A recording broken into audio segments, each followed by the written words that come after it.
Hello.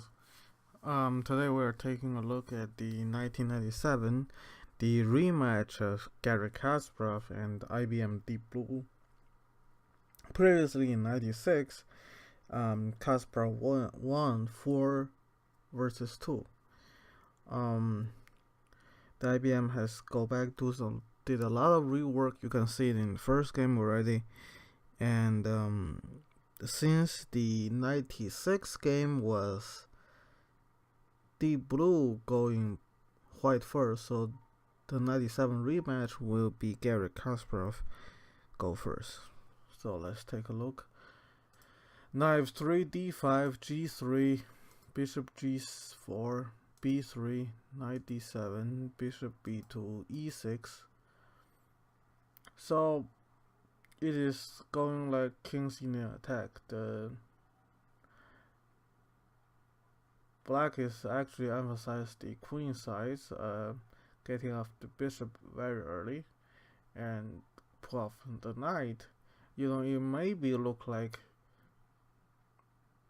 black can go castle on the queen side, and possibly we will have a rather openish game. Let's keep going. Bishop g2, knight f6, short castle king side by white, c6, d3, bishop d6, knight b d2, black castle. So now Garry Kasparov will play h3, bishop h5, e3. Well, theoretically,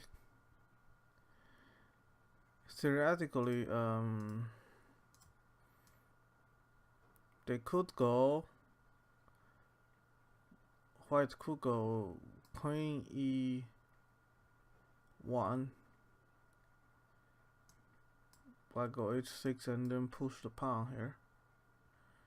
But we see, because in previously the Garry Kasparov discovered that in a closed game where pawn position are the pawn position if the pawn are in a close position, the Deep Blue didn't respond very well, because many of the Deep Blue at that time didn't understand, well, value too much when they push the pawn, because you know you give up certain squares, which is true, but well, this is probably the reason that Garry Kasparov played e3, h6, and then play queen e1, getting out of this pin right here. Queen a5, create another pin actually, essentially. But well, you know, it's not really, because the queen is actually have rook to watch over. In actual game, played a3. Again, I would say you go e4. And then if black plays something like rook e8, you play d4. You're starting to kick in control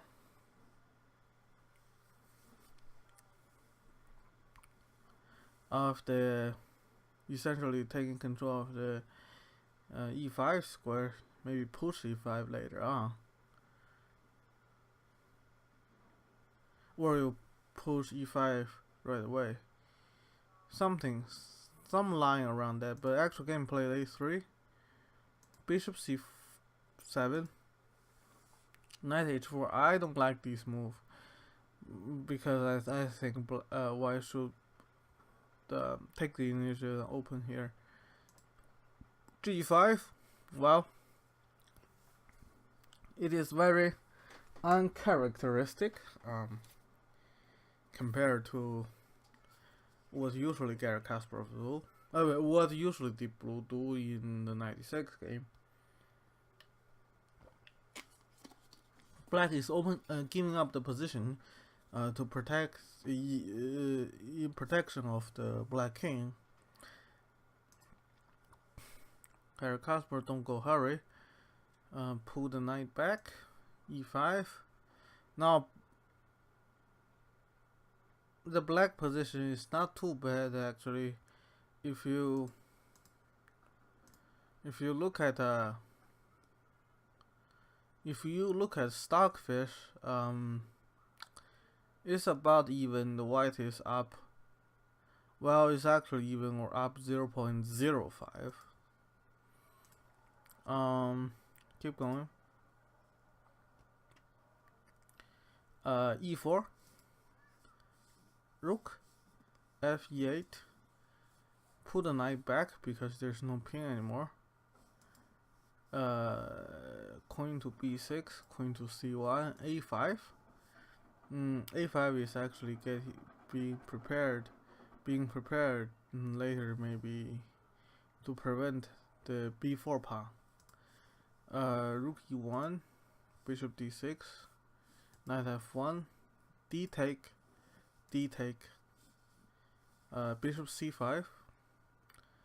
And now you don't need to worry about getting pushed by b4 here. You have to watch over this pawn, because if you don't watch it, if you don't cover it, you're gonna lose it. Rook d8. Then f1. G4.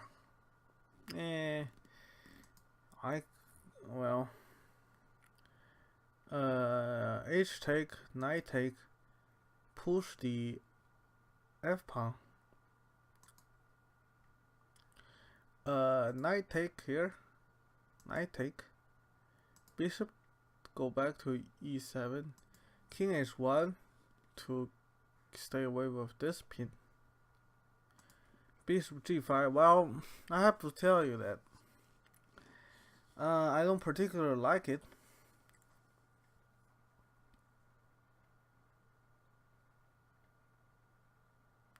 Because basically you are waiting to get pushed by f4 here. Rook e2. I don't understand this move a little bit, but maybe Kasparov wants to double rook here. I mean, so or put a queen back and then take the rook out. Maybe this is what he's thinking. A4. Kasparov doesn't want to deal with it, so he play b4, f5. Now you have e take, f4. Well, the idea is actually push this pawn out of position, but here comes a very brilliant move. F4. So essentially, Garry Kasparov is sacrificing his rook for bishop.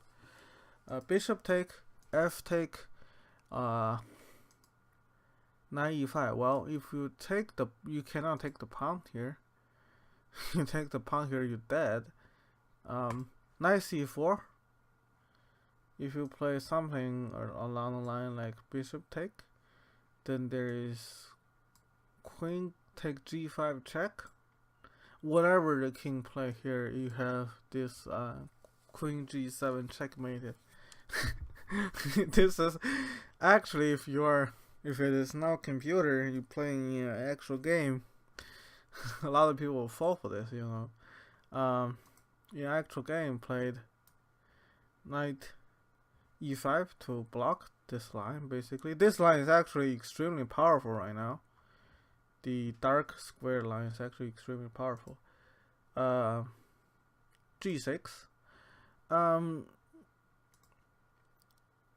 If you take here, this is actually a single pawn or a lone pawn. You take 2 moves for the pawn to support it, and you probably lose a pawn, this pawn somewhere along the line. But this is Garry Kasparov's decision. Play g6, bishop f3, bishop c3. Well,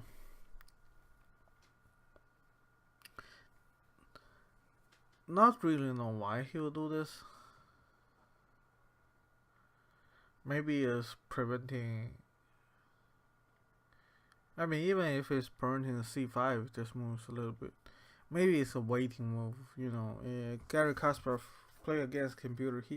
I found out that he actually plays some waiting move.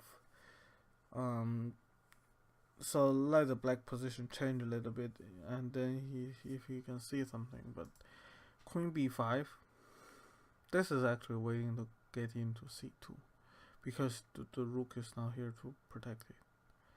Queen f1 force the exchange. After the exchange, actually white position got much better because the rook get out. King g1, king f8, bishop h3.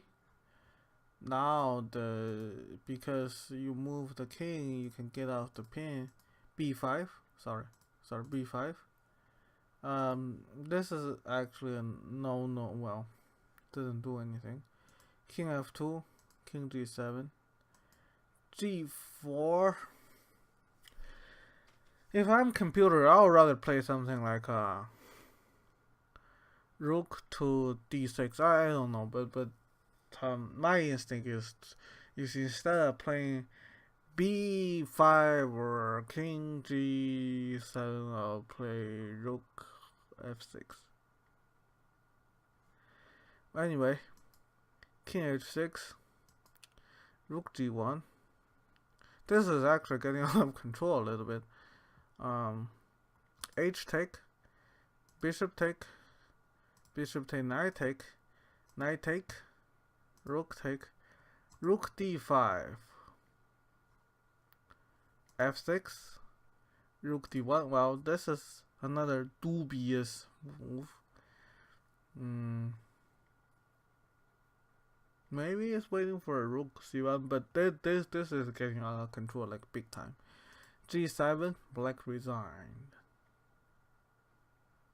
This has actually set this rook d1 actually set Gary Kasparov off a little bit. Nate Silver says Gary Kasparov think deepblue have superior intelligence. But anyway, me actually get into Gary Kasparov's head a little bit. Well, you know, he was the best player in the world, but he is a human. So which actually resulted he lost the second match, one way or another. Your comment, question, please, and thanks for watching.